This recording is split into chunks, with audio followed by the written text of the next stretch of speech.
Get the keys to the kingdom.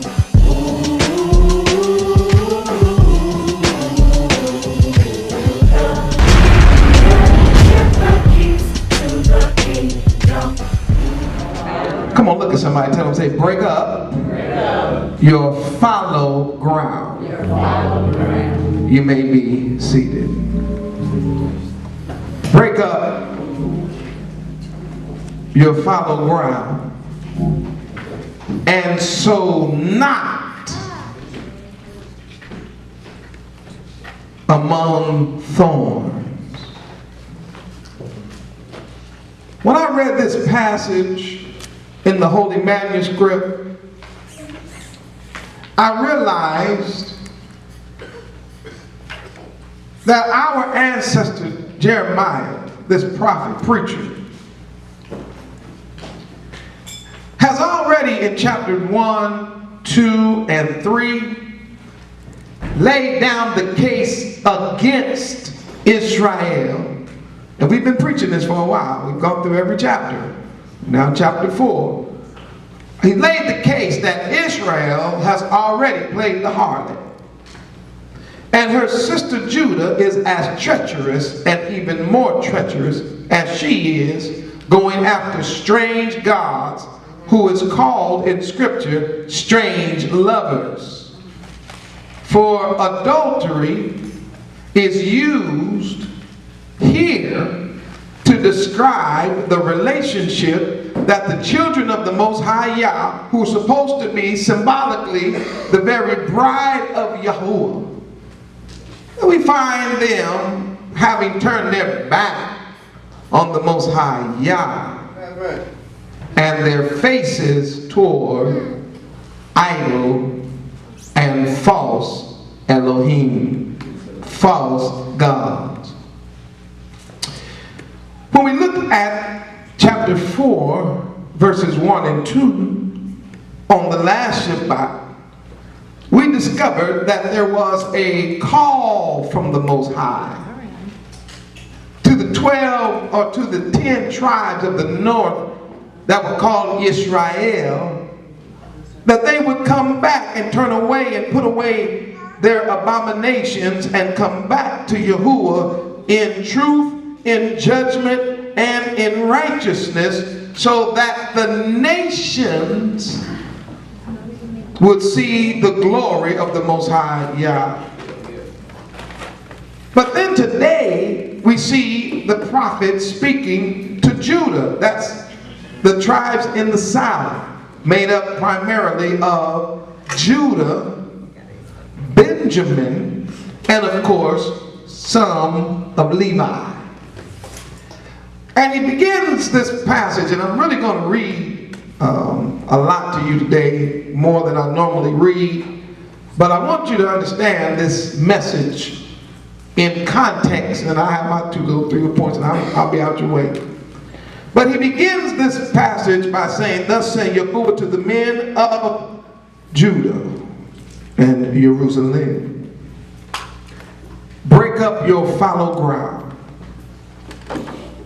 and sow not among thorns.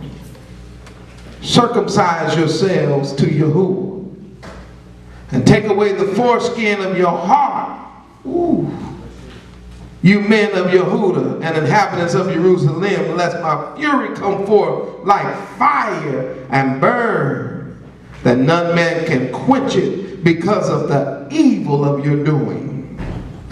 2 things there. The first thing he says, break up your fallow ground. If you don't understand that, it is an agricultural and farming term. And it has to do with preparing your field to receive the seed.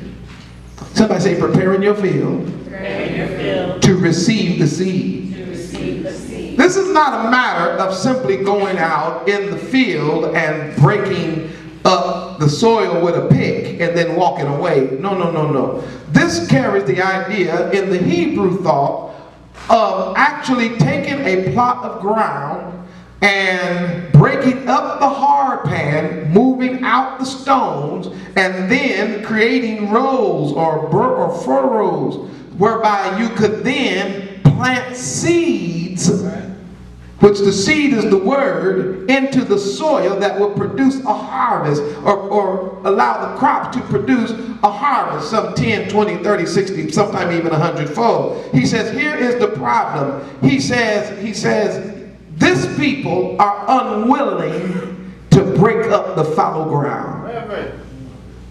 Number one, they don't even realize, they don't believe in their hearts that they have fallow ground. They think that their ground is fertile, not fallow.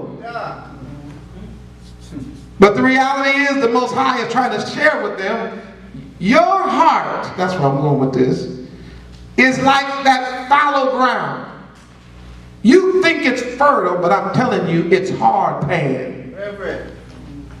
I mean, it's so rough, it's so tight, that if you don't get a pick and a shovel, and allow, watch this, your heart to be broken up, and the rocks, stone and hard pan removed, and the good soil left, then you will never be able to receive the word of the Most High Yah, which is the seed. You won't be able to receive it. Now, what's interesting, he says this, it's in the Bible, he says, and don't sow among thorns. Now, why would he say that? Let me tell you why. I grew up in the country. Matter of fact, I'm in the country right now. I live in the country. I grew up in the country. And I understand fallow ground. I understand making rows. I understand planting gardens. I understand planting crops. But let me also share something with you that is a great temptation as, say, like a farmer. A great temptation for a fellow like me, decide, okay, I want to go ahead and do a garden. Y'all with me? Great temptation. You go out in the backyard, or wherever your garden is, and you see weeds growing. You see them growing. And you start thinking, you know what? I'm not watering these weeds. Nobody's tending the weed. Nobody planted the weeds. And they are growing.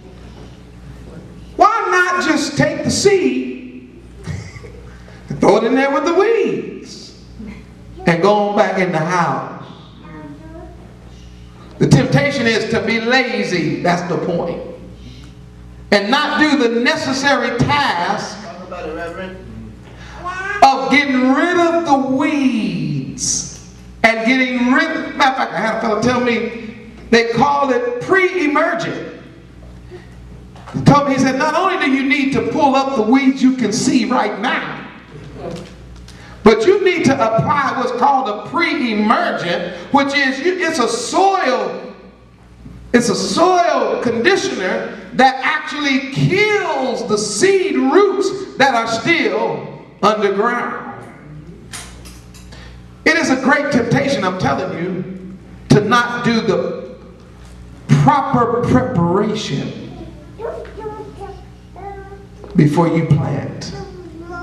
You have to fight it. Because you say, well, it's not going to matter that much anyway. Until what? The harvest.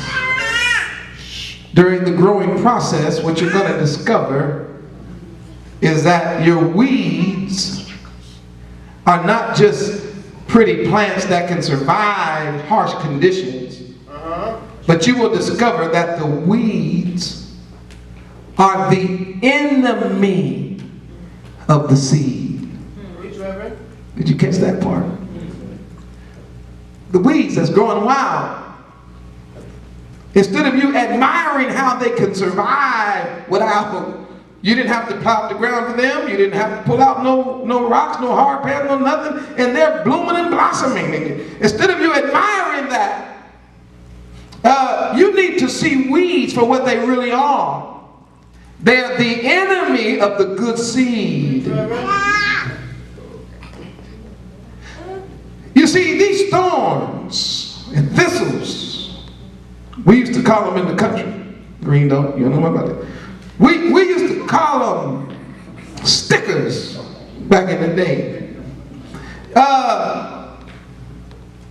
They're enemies of the good seed. So what do you mean enemies? Believe it or not, they choke out the good seed. Let me bring that to a point, and I'm going to read some more of Jeremiah. I want you to see that first.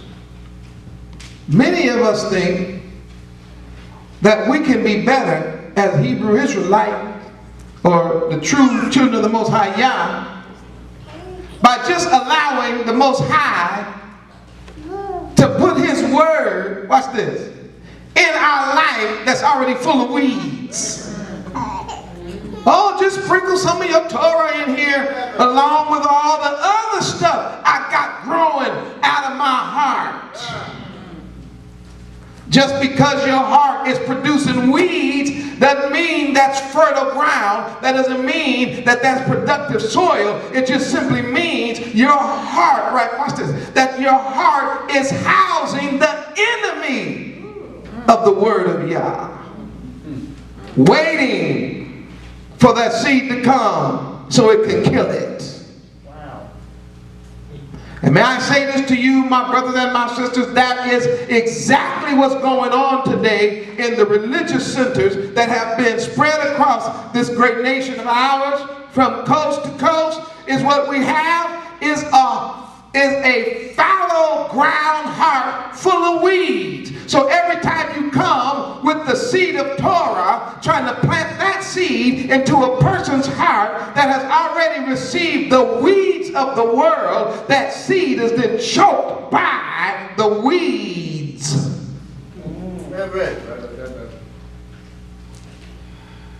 He said, y'all, Yehuda, do that. Second thing he said, I need you to do a new circumcision. What? I need y'all to circumcise yourself to Yah. I don't know what you're talking about, circumcised. I've been circumcised ever since I was a little baby. No. You had your flesh circumcised as a baby, but you still have foreskin around your heart. So now, I know in English, it doesn't seem like these two relate to each other at all.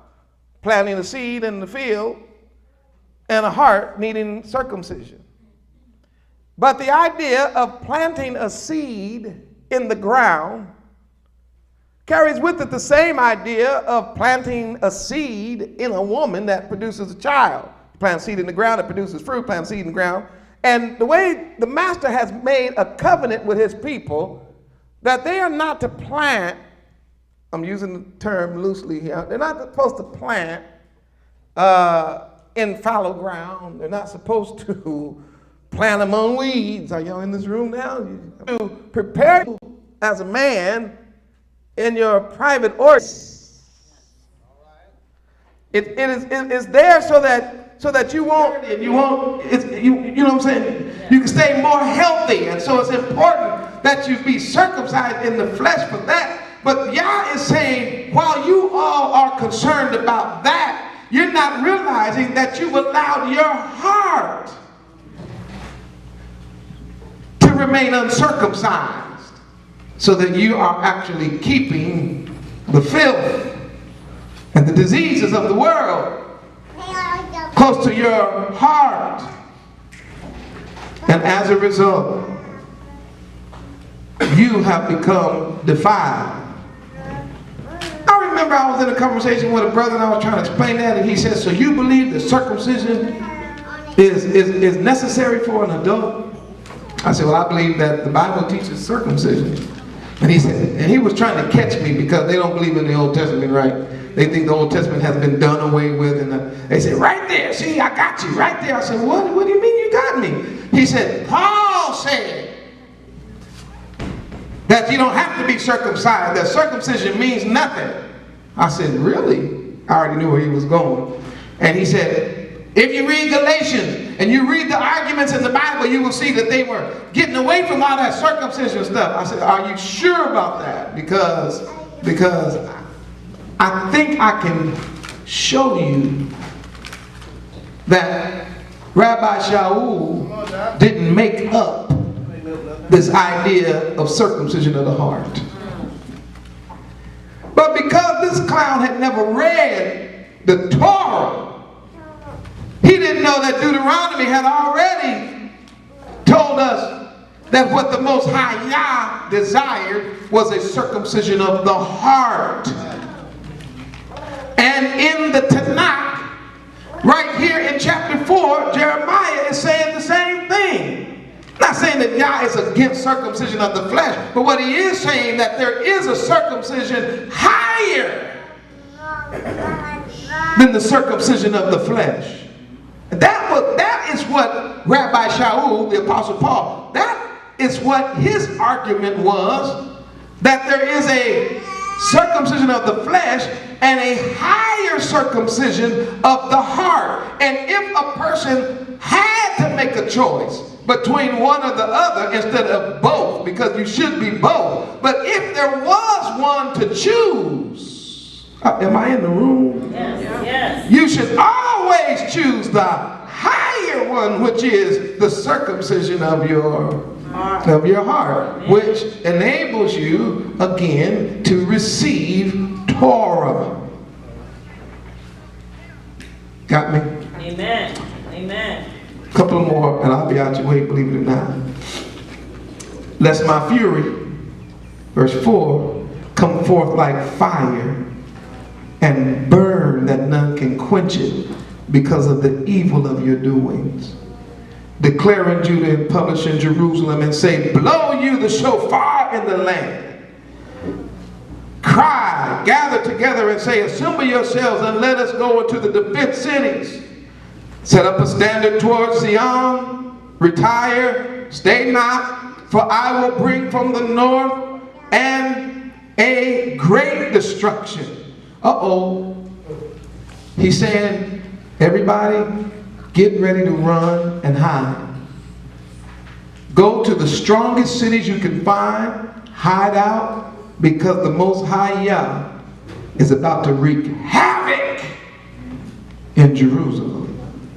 That doesn't make any sense to us, does it? It didn't make any sense to the prophet. One of the verses he's going to actually say it, and we're going to get to it in a moment. He said, verse 7, the lion has come up from his thicket. He's talking about Babylon. Babylon has already rose up to go on world conquest, and these people here had no idea. They're still acting a fool.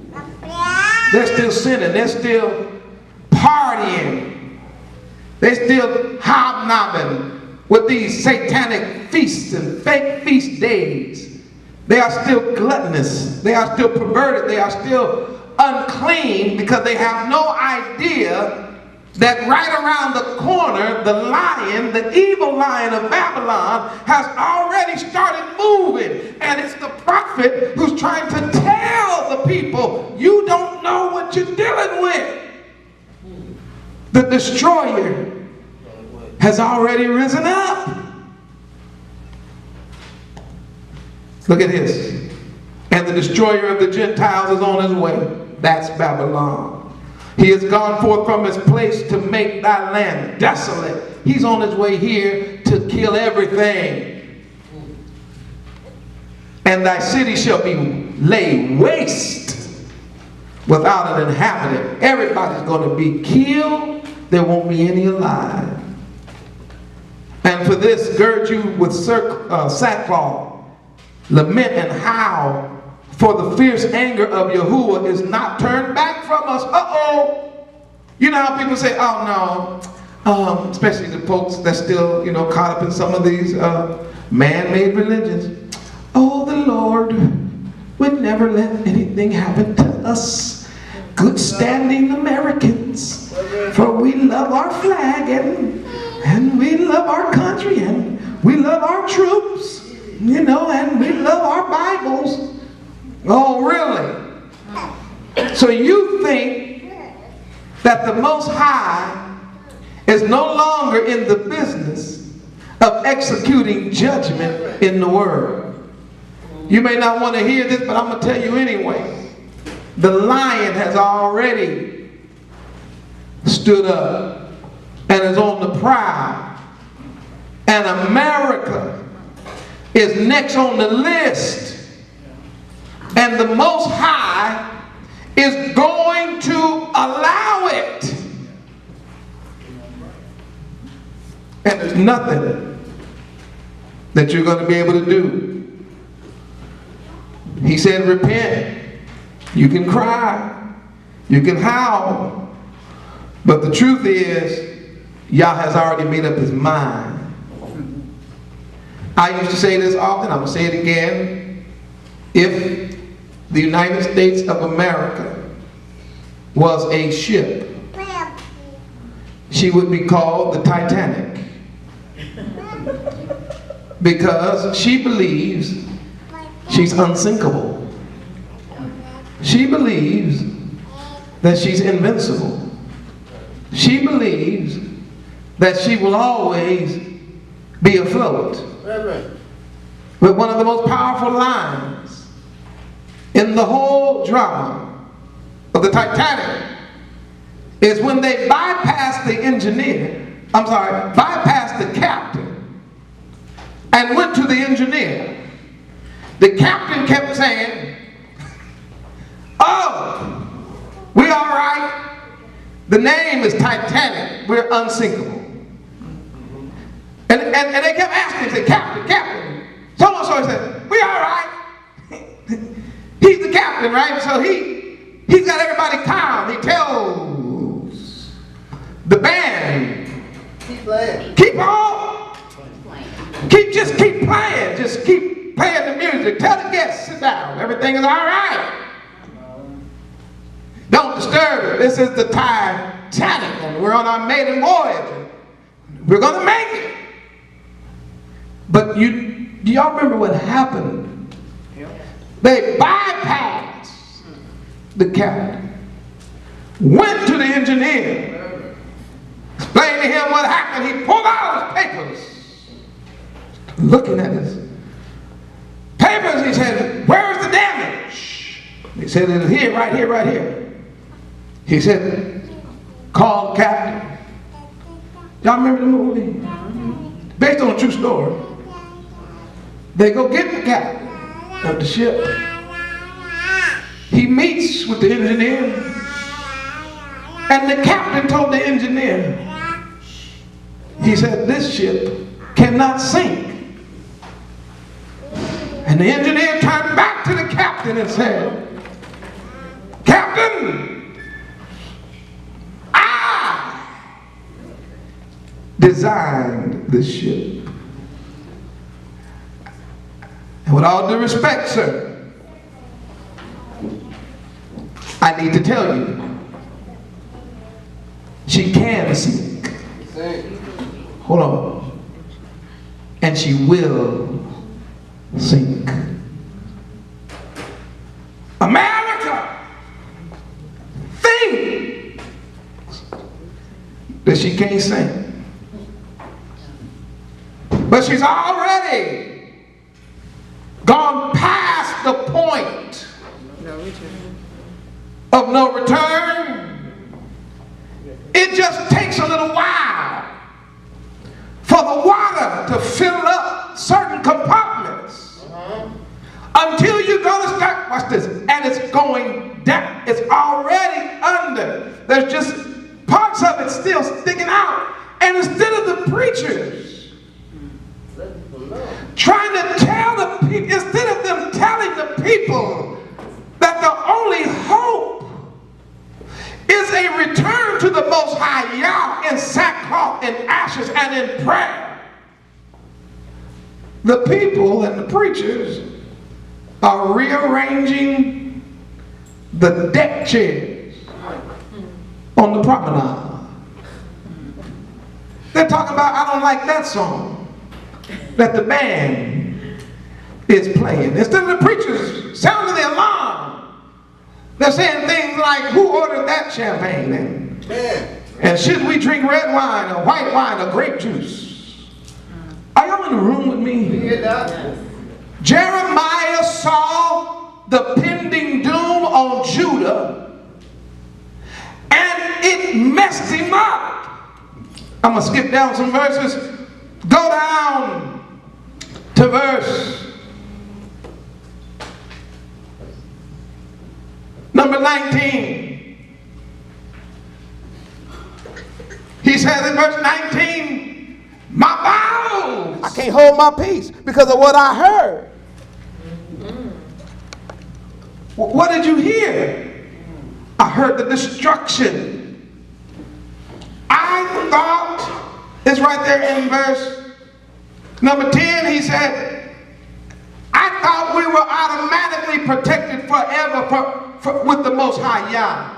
But he says in verse 10, Yahuwah Elohim, surely thou hast greatly deceived this people and Jerusalem, saying, you shall have peace, whereas the sword reaches unto the soul. And at that time it shall be said to this people and to Jerusalem, a dry wind is coming. Now let me say what he's talking about here, because that's King James, might throw you off a little. This is what he's really saying. He said the reason why these people are acting the way they're acting is because they thought they were a privileged lot. They thought because they belonged to you that you would never execute judgment on your own people.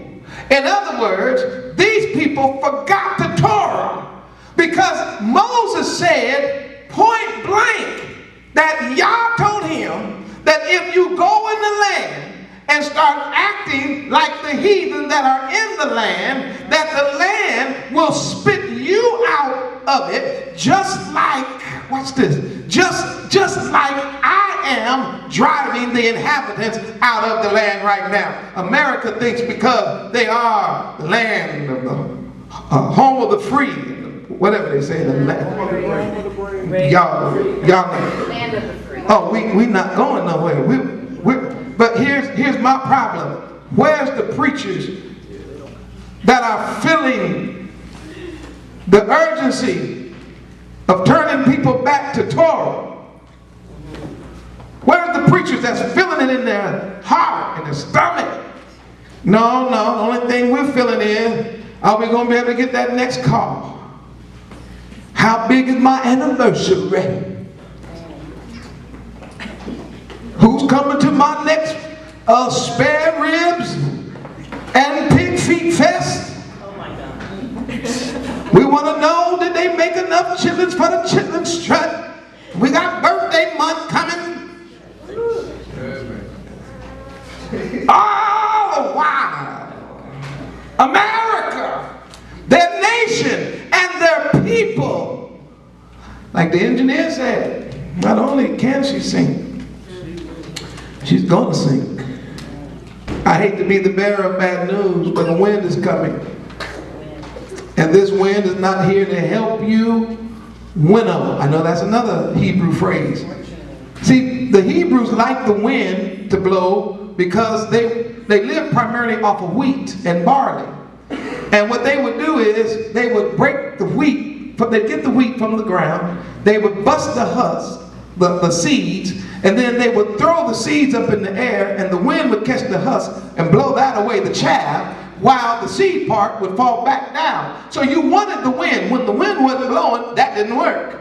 So whenever you got a wind coming that would help you do the winnowing, you enjoyed that. You was like, thank you, Yah, for the wind. And this is what the prophet is saying. He's saying there's a wind blowing now, but y'all think it's a good wind, but this is not a wind to help you make some bread. The wind that's coming now is a whirlwind, and it's going to destroy you.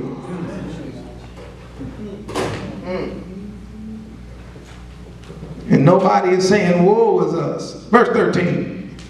Behold, he shall come up as clouds. His chariot shall be as swift as whirlwind. His horses are swifter than eagles. Woe unto us, for we're ruined, we're spoiled. The enemy's coming like that here. And I want to close, because I see my time is drawing nigh. You don't want to break up the fallow ground? You don't want to circumcise your heart? Verse 20 then. You ready? Yes. Destruction upon destruction. Is that what that says? Yeah. Anybody else got a Bible? Any other Bible readers in here? What does it say? Destruction upon destruction. Now you can say that ain't in the Bible. You can try to take that out. You can say that does not apply to me. All you want. But I'm reading where it says destruction upon destruction. Now, this is a Hebrew terminology. I don't think a lot of Greek people talk like this. But all the Hebrews I know talk like this. My mama used to talk like this. She said, boy, you in trouble on top of trouble. Y'all never heard that before. That is a Hebrew idiom. Ooh, you about to get a whooping on top of a whooping. You mean a whooping can be placed on top of a whooping? That's a Hebrew idiom. We all in this room, we know the idiom because we've heard folks say these words to us all of our lives. The prophet told them it's destruction on top of destruction. That's what's getting ready to happen. The whole land is spoiled. Suddenly are my tents spoiled and my curtains in a moment. And he said, how long shall I see the standard and hear the sound of the trumpet? That's how I feel. See, this is the standard. And every time I look at the standard, and then I hear the sound of the trumpet, it grabs my heart. And I keep wanting to know how much longer do I have to keep seeing the standard and hearing the trumpet and preaching the standard and blowing the trumpet, and the people just ignore it like I didn't tell nobody. Like I didn't tell Obama 3 years ago about the road he was on. I told him. It's on record that I told him.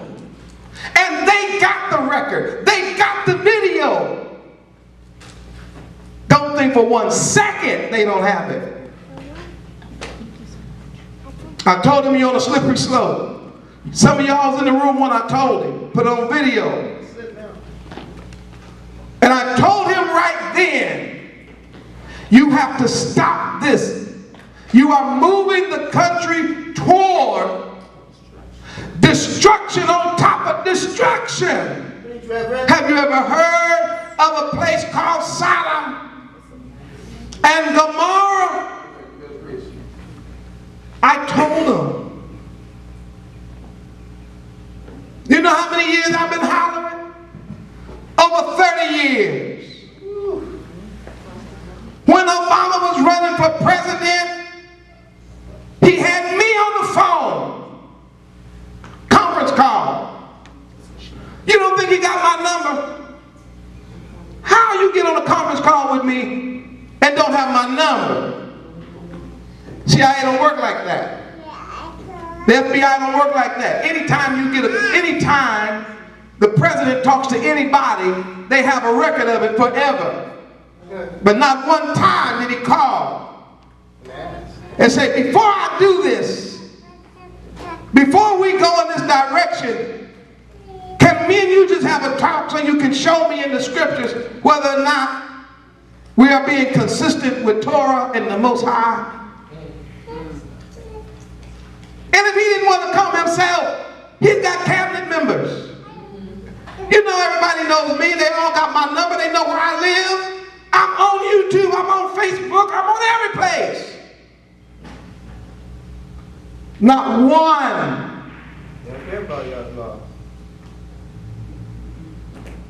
And yet I got to sit here and watch it. Got to watch the destruction. I told this country, stop killing these unborn babies.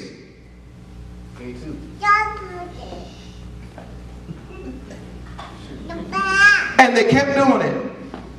No, I'm not saying because Marvin said it. I told the country stop doing it because the Most High Yah told me to tell the country stop. They didn't stop. I told them about this male and male thing and women and women. I told them in this book, the Most High destroyed cities and countries for that type of foolishness and wickedness. They didn't stop. And now here I am, my bowels, my stomach, my throat, my heart. Here I am crying and carrying on over the problems of this world. And I'm the one been trying to tell them for 30 years. I should be sitting somewhere going, I told you so, I told you so. But the Most High won't even let me rejoice in the fall. You gotta keep preaching. Because I know that some of our people, the Hebrews, are caught up in the same kind of foolishness. Amen. Amen. Are y'all still with me? Amen. Hang with your pastor just a few more moments. I want to pull some more out this chapter. Verse 22. My people. Javon, this is in the Bible. Yeah, everybody get verse 22 now. My people is foolish. They love it. Foolish comes from fools. Come on, Reverend. Say it again. My people are foolish. Empty-headed. Fools. All that work and all that effort, everything that you do is foolishness. Everything that we're emphasizing is foolishness. All them TV shows, foolishness.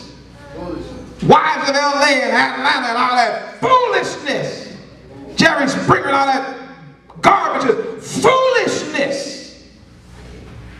Folk in the ghetto walking around with no house, no land, spending $200 on tennis. And you're going to come out and tell me, man, that's real life, man. That ain't real life. Torah is life. That's foolishness. One of ours gets shot and you run around here with your hands up talking about wait, don't shoot, surrendering to the enemy, and you don't have. That's. My mama used to spend a lot of time talking to me about the difference between ignorant and stupid. Talk about it, Reverend. She said a lot of times people do things out of ignorance. That's one thing. It means you just don't know. He said, but then she would say, but there's a huge difference between, y'all in the room? Yes. Amen. It's a huge difference between just simple not knowing something and being stupid. That's our people right now. Doctors don't care. Knowing better. Talking about we can't change. We've been eating pigs all our lives. That's stupid. You're going to tell me, well, if we don't have Christmas, our baby's going to come out deformed. That's stupid. Oh, but you know, my life ain't going to be right if I don't celebrate Christmas. That's stupid. It's stupid. And this is what he says. You made your children stupid. It's in the Bible. Can I get to this verse? I'm trying to show you it's in the Bible. It said your kids are stupid. You're stupid kids. You a fool and your kids are stupid. We got foolish parents and stupid kids. And the pastors are so busy trying to get ready for the next Easter program or for the next church anniversary or the pastor's appreciation that they are not addressing the issue at hand. Amen. Our king is about to come back and our people are foolish and their kids are stupid. Amen. You let your 12-year-old child make a video of herself and her friends twerking. Oh. That's stupid. Yeah. You You telling your people, oh, I don't go out in the country. It's scary out there. And you living in the hood with sirens blasting every night, gunshots and bullets whistling. That's stupid. We got to get out of these population centers. It's about to get real bad in a minute. You better find you a place to go. We got stupid kids, foolish parents, stupid children. They don't understand nothing. Have you ever tried to talk to somebody and say, man, when you listen, I don't understand. Yeah. What do you mean you don't understand? Remember the Shabbat and keep it holy. Well, I don't understand that. You don't understand to remember something? No, I don't understand. You don't understand holiness means separated? I don't understand.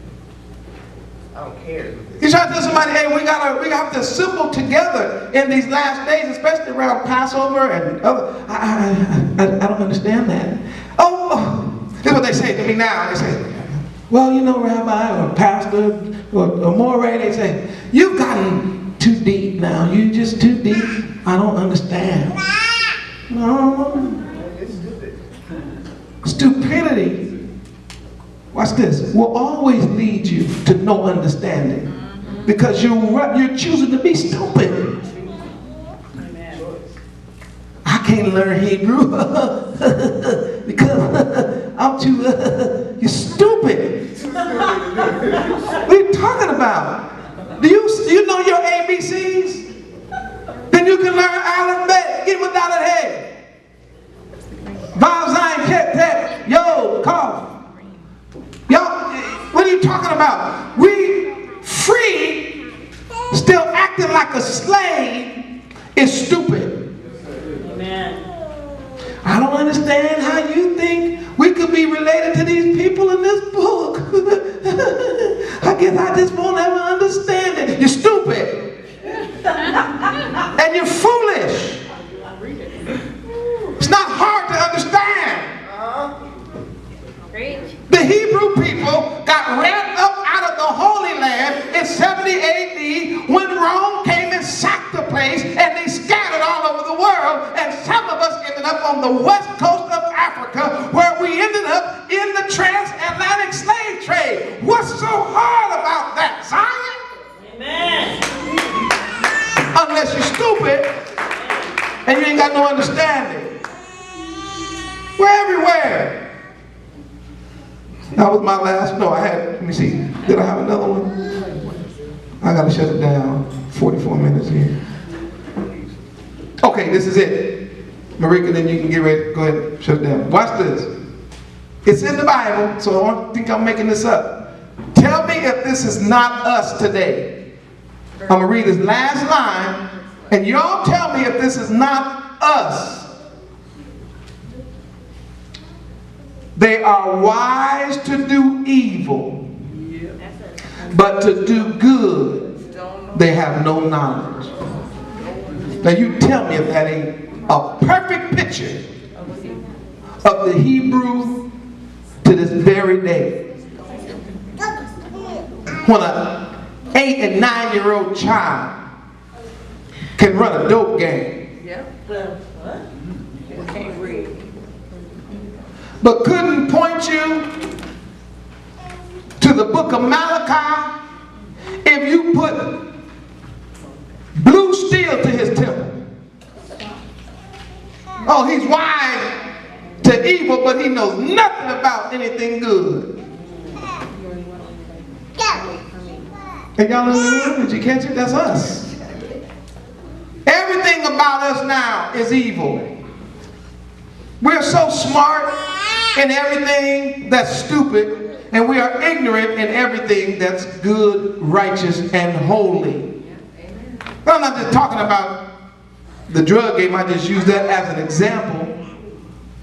But you cannot hardly even talk to this generation because their mindset is so messed up when it comes to evil. But they have no clue of anything from the Torah that's actually good. It's not just the kids. I've been talking to leadership, pastors and preachers all over the globe. And let me share something with y'all. I'm going to let you in on one of their dirty little secrets. First of all, these cats is pimps. That's what they're doing, man. And they pimping the church. They're stupid. I asked the director of missions, who just so happened to be black. He might be a Hamite. I asked him to tell me the 10 commandments. And do you know that Hebrew who called himself a pastor and a director of mission did not even know the 10 commandments by heart? How did he get the job? Pimping. I said, well, name the 12 tribes of Yashar'al.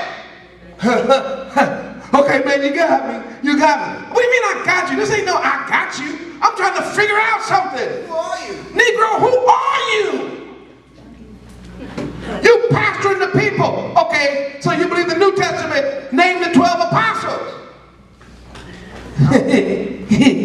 Man, let me see here. Okay, yeah, let me see. Levi. I said, that's a damn shame. Well, man, all of us don't know the Bible like you. Then sit down.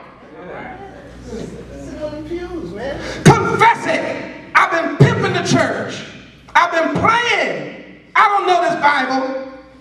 I don't know Jeremiah. I don't know Ezekiel. I don't know Hosea. I don't know Isaiah. I don't know anything about the Bible. All I know how to do is pimp the people like the pastor before me. Pimp the people. I know how to work on the anniversary and the Christmas program. I know how to take up that offering. I know how to do the building fund. Negro couldn't show you in this book a principle laid out in Torah if his life depended on it. And I said,